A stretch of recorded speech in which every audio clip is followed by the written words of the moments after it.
What's this in your back pocket? I just saw you walking it. It's a navigational aid. What's the problem? You a tyrant? Yeah, I am actually. What's your name and date of birth? I don't have to give that unless Yes, I'm sir. here. I was investigating. You have reasonable, Do you want me to articulated put you in suspicion. handcuffs right now? Yes, sir, I do. What is your suspicion? It looks like you're carrying a gun in your back pocket. I'm stopping to make sure you're carrying it properly. You don't Have you to... ensured that it's not a firearm? No, you keep turning so I can't see it. You don't have to be a dick to me. Well, you're being one to me. No, sir, I'm Have doing a my good day. job. Am I detained? Yeah, you are. What's your name and date of birth? It does not matter. Yes, sir, it does. Do you have a crime? Would you like me Call to your put you in? supervisor, He's right please. here. All right. You don't. Sir, what's the stop you for? For a walking stick. So, And it could look like a weapon. She asked you to Really? present it, okay? Now she's asking me for ID. Okay. I don't need the ID unless there's reasonable, articulated suspicion that I have committed a crime, am committing a crime, or about to do a crime. Sir, and her suspicion was that you were armed, okay? And she's asking you for your ID. Well, now she has verified that I am not armed. Okay. So there is no Do you have problem. your ID or not? I do have my ID, but you don't need it. Okay. Okay.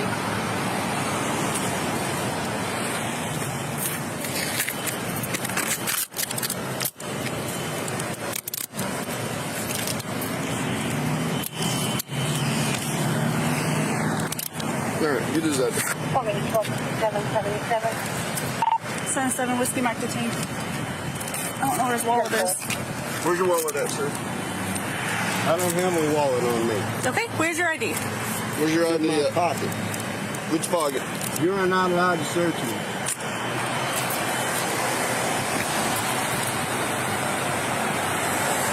It's in this pocket.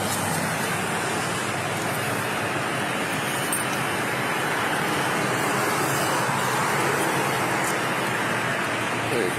Thank you. I want your names and badge numbers. 1257 on Nick 65 Florida 27. Yeah, 4427. Preferably Hotel your cards. 322 457 61 2540.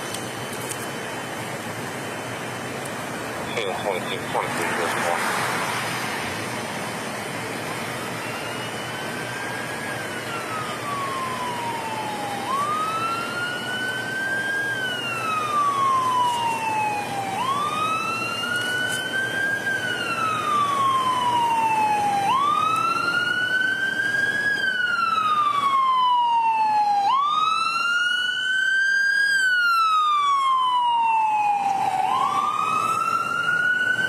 Sir, are you legally blind?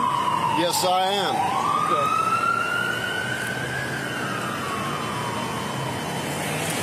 I had to walk up here in the dark for jury duty, which was canceled.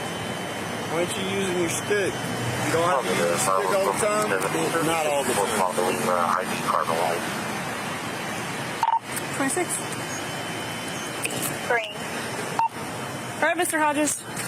Was that hard? It's gonna be. I want your name and your badge You number. know what? Put him in jail for resisting. Okay. All right, let's go. I want your name and badge number too, sir. Have a seat. You wanna pick my property up, I please? sure will, after you have a seat. Hi, folks. My name's John Phillips. I'm an attorney from Jacksonville, Florida.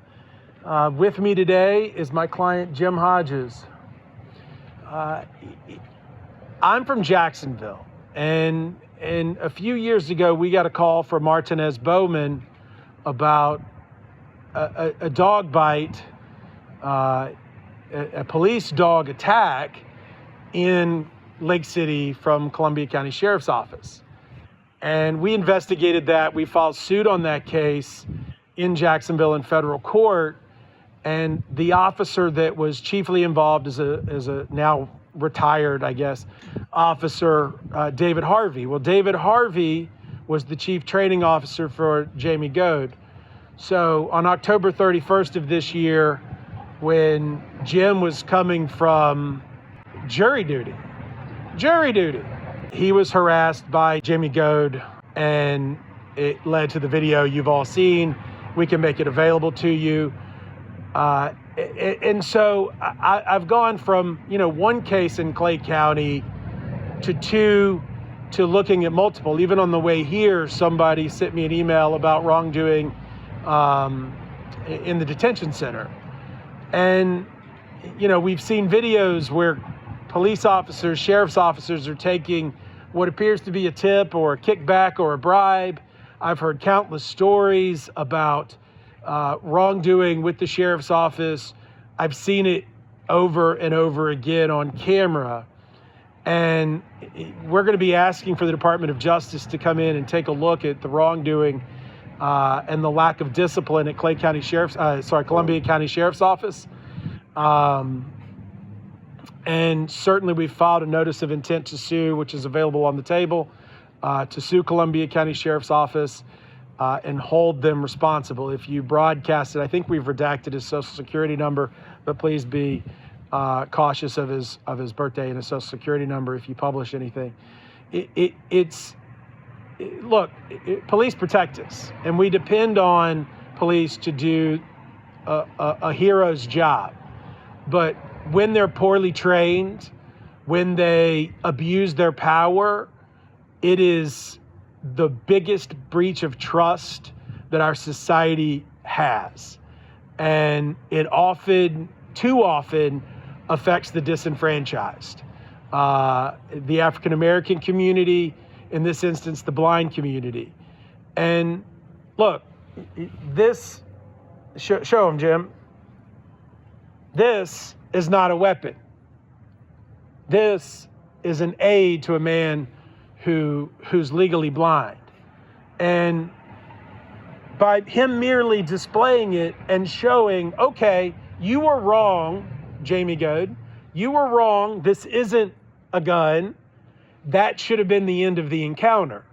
But instead, what you see is the self-proclaimed tyrant, then throwing a man in jail over ego tripping and power abusing.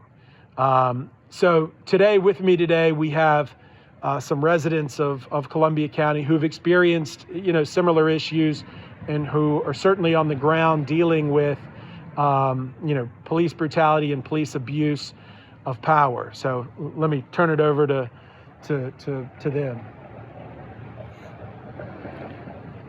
Hi, my name is Derek Sneed. I want to thank Jim for coming out today and expressing what happened with him.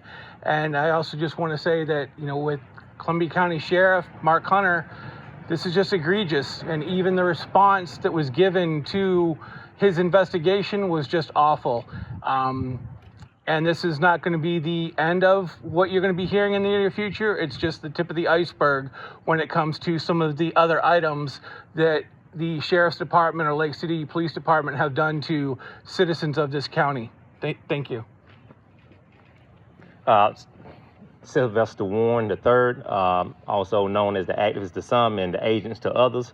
I just want to say it's very unfortunate what happened to Mr. Hodges as a blind man. I mean, we fight all the time with police issues within our community as being black. And so it's very painful to see that on one hand, how hurtful it is to deal with law enforcement with being black and then now being blind. This is not only the tip of the iceberg. I think this was the straw that broke the camel's back. It is unfortunately that law enforcement in Columbia County and Lake City does not have mandatory psychological background done on these officers, that we don't have citizen review boards, and that we're left to have to call on people like John. And thank God for people like John Phillips and his office that respond and help us to fight through these cases. But this shouldn't be happening. It shouldn't be happening to no race of people or no group of people. I think that police officers are held to a high standard. They're supposed to protect and serve, not attack. And it's just time, not only like John said, to bring the DOJ in to investigate the criminal and the injustice of the Columbia County Sheriff Department, but other law enforcement agencies such as the Lake City Police Department. Thank you. Jim, do you want to say anything? I might say a word. Had a whole bunch of stuff in my head that I wanted to talk about. I'm not a great orator, and I got my excuses for that. I appreciate y'all coming out. I appreciate you spreading light onto this, The only way to drive away darkness is to turn the lights on. I've been in Columbia County since like 2009. This is not my first time running into the face of injustice, just trying to get along and do my thing. I've had my ADA rights violated, and I've learned how to suck it up, Buttercup. Unfortunately, when social media started bringing this disease we have in our society to the public eye, I started getting exposed to it too. And I made up my mind that, well, I've always been the kind of person that don't really take things lying down. But I made up my mind to properly, and it is the law in Florida, that you are supposed to resist unlawful orders. So I made up my mind to properly, legally, and as maturely as possible, given the circumstances, to fight back with the only tools that I have, that being a severely damaged brain. Trust me, my friends will tell you that.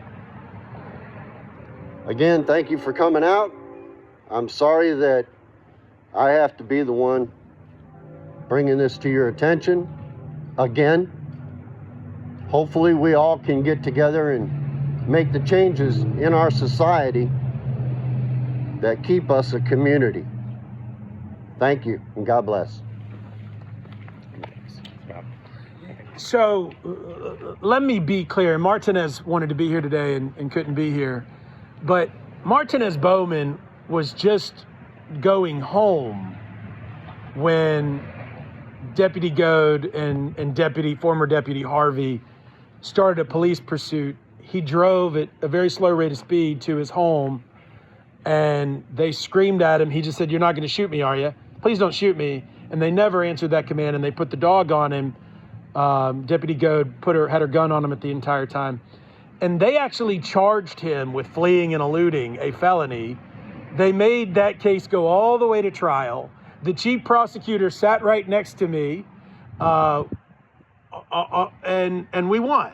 And he was found not guilty, and jurors came up to us afterwards and said, "What was that all about?" And I said, "You tell me. You're in Columbia County. I'm not. You tell me what that's about." And I thought, okay, now we've won the criminal case. We'll file the civil rights suit and we'll move forward. And maybe this was an isolated incident. And then I saw this video. And look, we can use the words, fortunately, Mr. Hodges wasn't shot. Fortunately, Mr. Hodges wasn't physically injured. But you know what? He was the victim of constitutional violations. And whether you're Republican or whether you're Democrat, we're all supposed to believe in the U.S. Constitution and want to see it enforced. And it was not. And if we keep hiring the same officers and don't listen when they commit abuses and don't react and give press statements that say, okay, we're gonna investigate this. Well, it's time that somebody besides the Columbia County Sheriff's Office investigates Columbia County Sheriff's Office.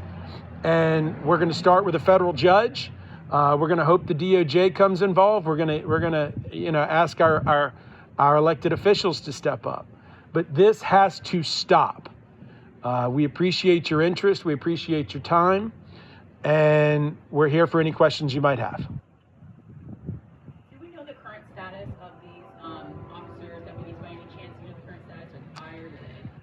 Administrative leave? So there are two, I'm sorry.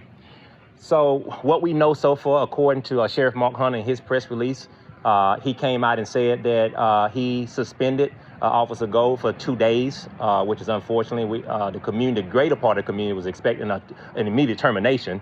And then he came and in that same press conference stated that the sergeant was suspended for 7 days, demoted, and for 2 years he will have no favorable treatment, meaning he won't be able to gain any rank. We also find that to be very unfortunate and very disrespectful to the whole concept of the badge and the uniform. So nobody's terminated? No, nobody's terminated. And nobody made the connection.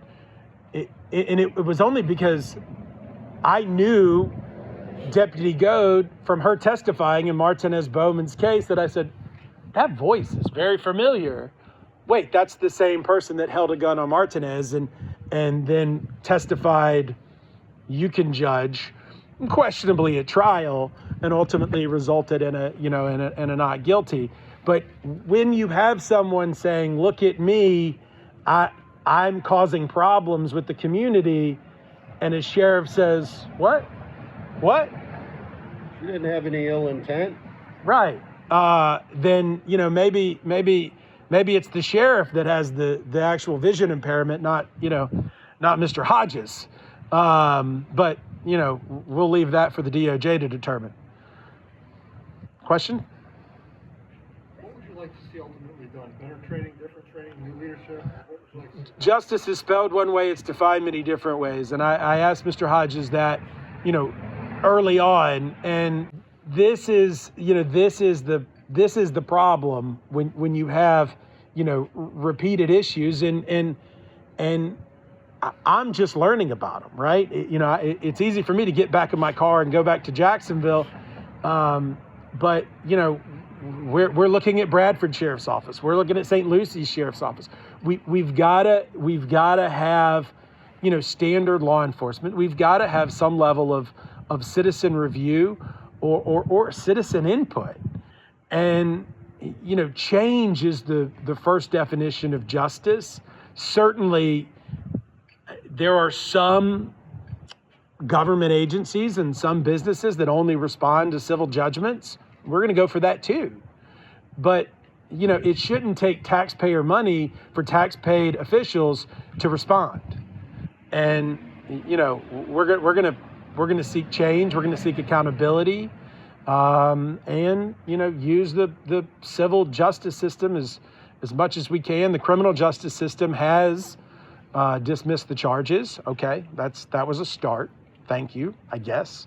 But it's we're gonna use every tool within our control to fix this.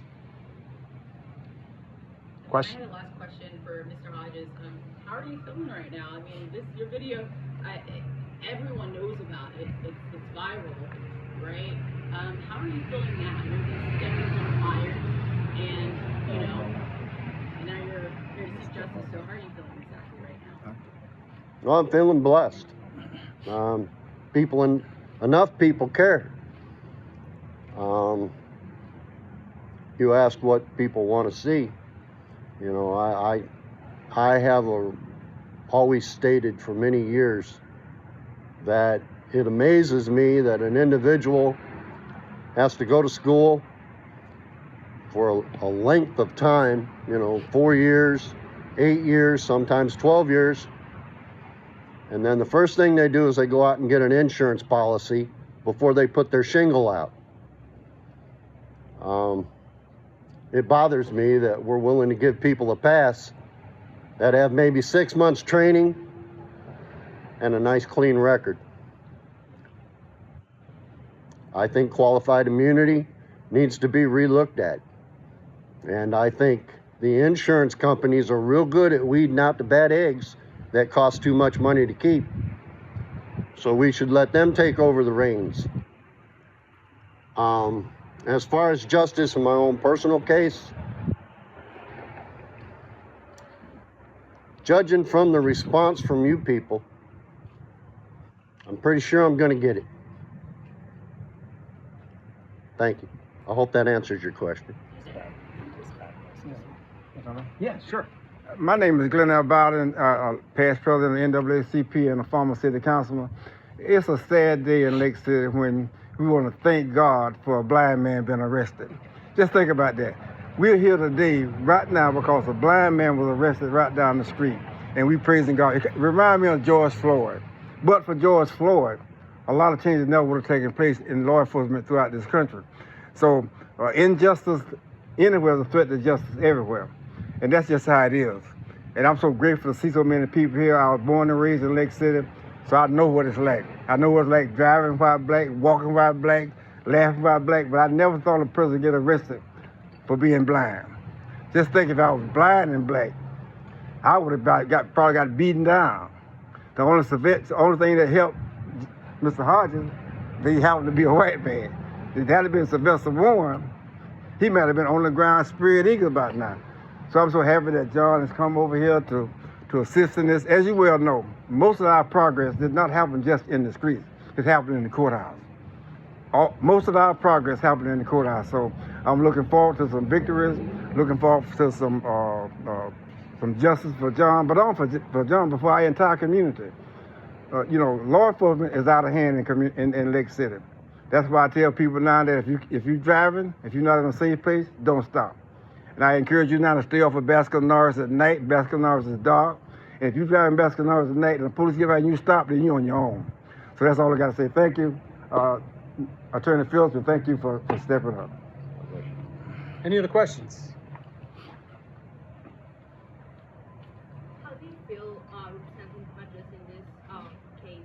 What are some of the things that you hope to achieve? And also as a person, how does that make you feel that this happens nowadays and that unfortunately you have to take these cases, as you mentioned, over and over? Right.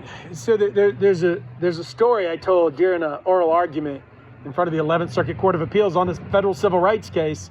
A bunch of law students came in, and as a law student, you don't know necessarily what your job's going to be, what your calling's going to be.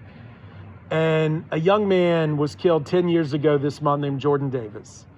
And Jordan's parents taught me so much about civil rights and the different treatment between black people and white people. And Lucy McBath was just reelected to U.S. Congress, and she's going to be in Jacksonville to commemorate the death of her son, here in a week. And look, federal civil rights work is the hardest work a lawyer can do. I've done it all. But it's so meaningful because we've got to have change. And, like the pastor said, it's sometimes it's got to happen at the courthouse. And I'm not one for press conferences. We do them when there's enough interest. I'm one for fighting in front of judges. And watching this video, kind of sitting at home and knowing this officer was trained by an officer who was fired or kind of quit when the pressure was on him, and knowing the history and knowing her testimony at trial, it is the definition of insanity. And then hearing stories from other people that are sometimes labeled conspiracy theorists because they're telling the stories, right? And I need people to speak out. I need people to come forward and say, listen, this happened to me. This happened to me. What Mr. Sneed alluded to is going to shock all of you when you see some of the video that he has and some of the incidents that happened to him. We've passed around one video that I referenced about what appears to be an officer taking a kickback or a bribe through my office, and every one of us, including my law enforcement expert, are like, holy moly, like what is going on at Columbia County Sheriff's Office? And that's what the public needs to ask. What's going on at Columbia County Sheriff's Office? We can hold officers up as heroes while persecuting and prosecuting those who are not. Anything else? Yes, ma'am.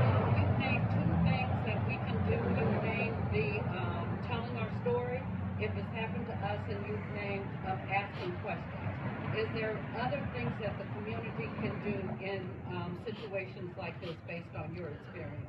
I was asked to speak at the NAACP, and I sat right in between Ben Crump and Natalie Jackson. And I think I might have been the only white person in the room, besides the people that I brought. And you want to talk about intimidated. That was as intimidated as I've ever been, including by my own mom and dad. And I was asked a similar question. And I was like, well, listen, I'm speaking to the choir. You guys have seen it. You guys have done it. I'm new to civil and social justice, right? I have to learn vicariously because I carry around white privilege. But this is the choir. And when you walk into a church, particularly a very good, soulful, God is there church, it's the choir that makes the hair stand up on your arms. It's the choir that makes you feel closer to God. And what I said that day is what I'll say today. That choir needs to sing. That choir needs to vote. That choir needs to show up to jury duty, because when Mr. Bowman had his trial, there was no brother or sister on that jury. We had 6 white people acquit him because justice that day was fair. But sometimes it's not. Federal civil rights cases are based upon jurors that are on voter registration rolls. Well, we all know what happens politically to keep, African-American people off of voter rolls and gerrymandering and all of that. And so it really is voting, showing up, and even in a place, I had a juror one time say in federal court, this ain't the place for me. And I just wanted to scream at her, and that's exactly why it's the place for you. Because it's so important not to put your head down and just let it happen, because it is systemic, and the only way to fix it is inch by inch, going mile by mile and year by year to make it better. John, let me say this. You stay there, John. I just want to say I thank God for you making those comments, because one of the things that myself, Mr. Bowden, and some other folks have been trying to tell the predominantly black community is to speak up, right? Shout out what's going on and stop being passive and letting these things just get pushed up under the rug, and go vote. And John spoke about him being in the room with a lot of figures in the NAACP meeting, being the only white, and how he walks around with his white privilege. Well, if we don't do anything about it as black people and get our pens out, right, and stop having these private conversations and in group meetings with each other, and put it in paper and put the writing and the citizen complaints in on the officers, then we're not going to get anywhere. And so until we fight back, and I don't mean physically, until we fight back with our vote, till we fight back with speaking up, using social media and everything that we have in our power to address these egregious injustices, you're not going to get any change. And I'm only one man. John is only one attorney. We only can do so much. And we can't dig around and find all the cases. People got to speak up and stop being scared and really won't change, and not say they won't change and demonstrate they won't change. So I just wanted to say that. And John. it's not all race. It predominantly, that's what we think about. Right. But, 3 weeks ago, I was filing a lawsuit in Duval County because a deaf couple couldn't get an interpreter. And now we've got a blind man who is now packed and ready to shoot because he's carrying his cane folded up. And you wouldn't believe it if it wasn't true. And playing out in front of him. That's why these stories are important. That's why media is excruciatingly important. So it's a blue in everybody issue. We think about the George Floyd. We think about the incidents, and we've got to address that.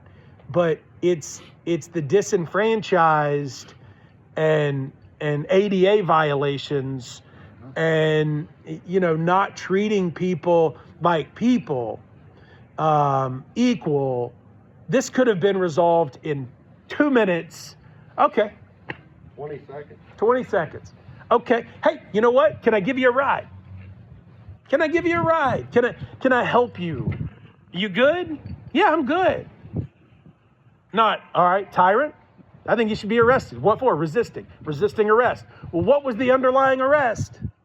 What did he do wrong? Nothing. So that's why it's dismissed. But in the meantime, guess what? He's spending 26 hours in prison or in jail Without his cane. Or my medicine. It's egregious, and we've got to have government be accountable to us. All right, any other questions? Sorry for the long answer. I think I don't have a question, but I definitely just want to say I commend Mr. Hodges for just the actual, just the way you acted as all of that was occurring. I just couldn't fathom being in that scenario and acting as calm and as cool and collected as you are during that instance. So I definitely. Perhaps I show my 61 years. And military training, and it's God bless him, because if it's cases that create new laws and new policies. Even my own father didn't really love lawyers, but I think he'd be proud of the change that we're making, and it's a lot of fights, and at the end of the day, we're storytellers. That story happened to him, but we're storytellers, just like media storytellers. And it's an excruciatingly important role to educate people about what's going on so that they will vote, so that they will be publicly active. All right. Any other questions? Thank you all.